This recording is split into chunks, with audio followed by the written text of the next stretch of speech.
Okay, pilots. Boy, have I been doing something here. Okay, putting the tail feathers on an ARF.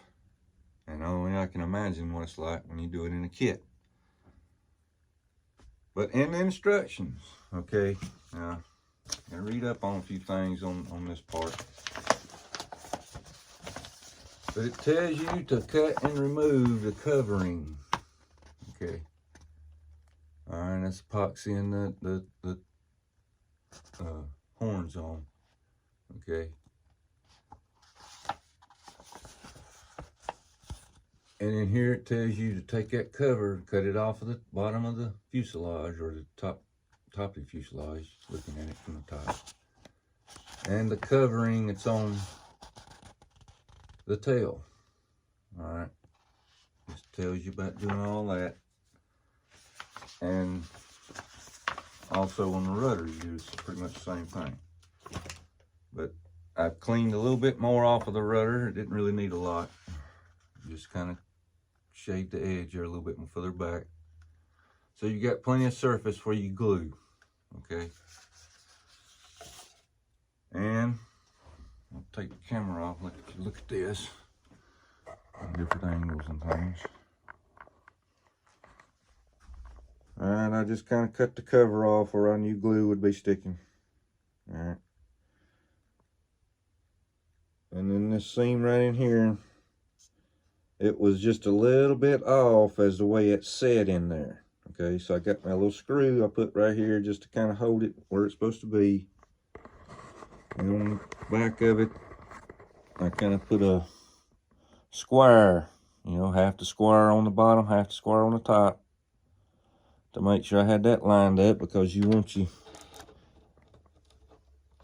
your elevators there. I don't know if you can see it or not. You want them elevators to be the same distance, you know, in between. And I took a measurement, and the only place I could really find on the plane that I could really trust to measure from was the cutout for the canopy back here, the back of the canopy. So I took a measurement from that corner to my tail feather here, which was 83 millimeters. So I made it 83 millimeters on both sides, praying at that square right there. Okay, that's the only thing I could do, because I know I glued that light there. Hell, I don't know if that light's a dead center. I can't go by that. So I had picked something I could have used, maybe these two corners here. But I wanted a little bit of a distance there so I could, you know, get my cross measure. Made a couple marks. You can see where I made a couple of them there where I had to make the marks.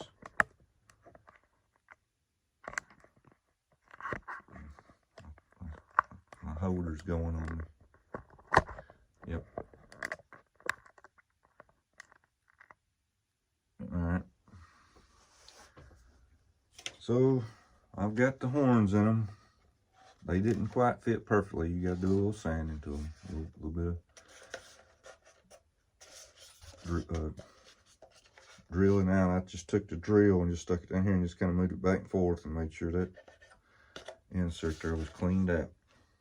Now, I'm using just the super glue, Loctite super glue, thin. And let me do this too, so you can see. The rudder pretty much lined up perfectly. I mean, once it slid down in that hole, it's a nice tight fit, and it slid down. I got a good 90 degree with my tail here. So I'm gonna just get ready. And I'm not gonna be liberal with the glue.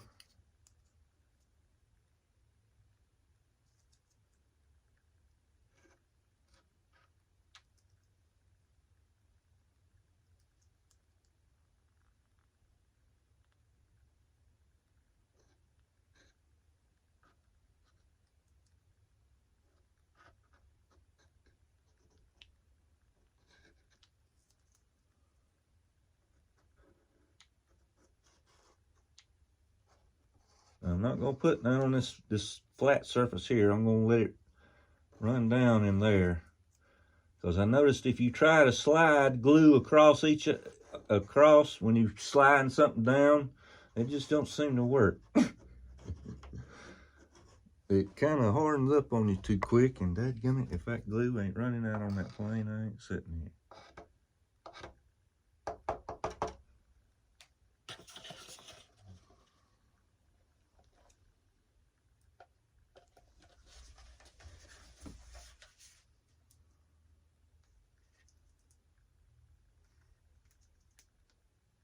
Uh-oh, that ain't good.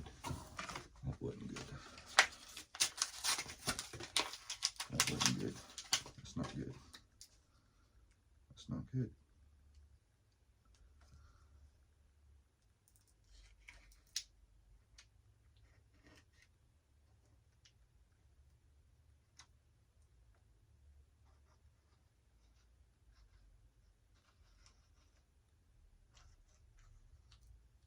Okay.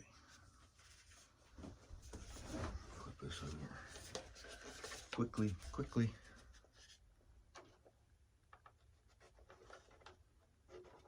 Get that set in the center.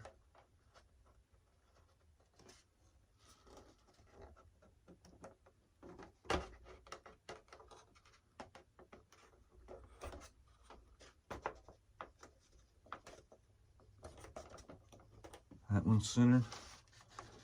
Oop, that one's a little bit off, but I got it. It popped loose, back loose. Now, if you can just get it where you need it, you can always go back with your glue and go around seams. But you're just making a main glue here. Now, let me grab some alcohol right quick and see if I can get that off before it hardens. I'm gonna use that. Alcohol, alcohol.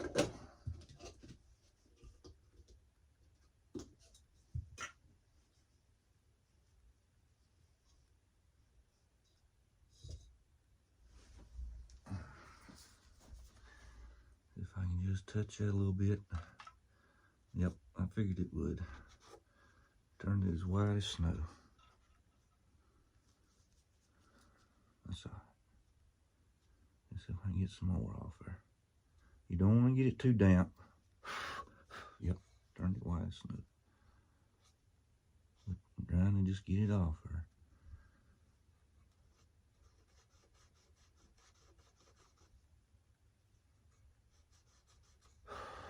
Yep.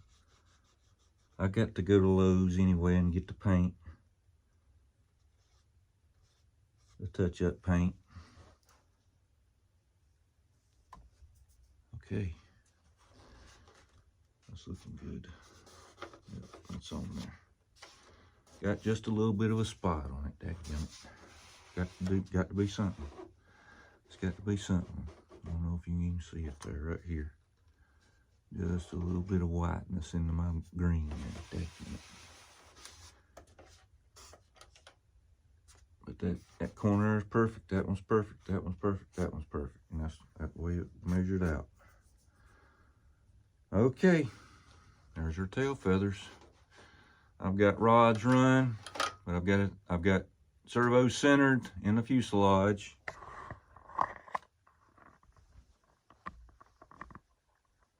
Servos in the fuselage. Easy to get to.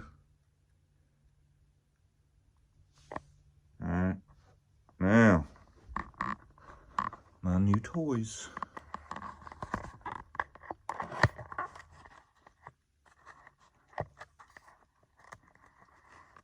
Thank you, locking there when I wanted you to. Didn't want you to a while ago and you fell right in the hole. Fell right in the hole, right in the hole. Get my alcohol put up here. I put it in a pint can. Got my thinner in an aluminum container. I don't want no explosions. Okay. Now, this is from Tower Hobby.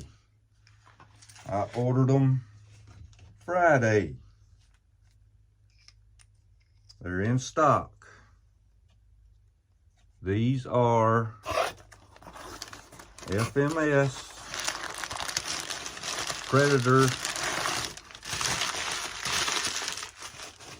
300 kV Outrunner brushless. They was the replacement motor. They are the replacement motor for the P47 F4U 1700 millimeters. All right. Yeah.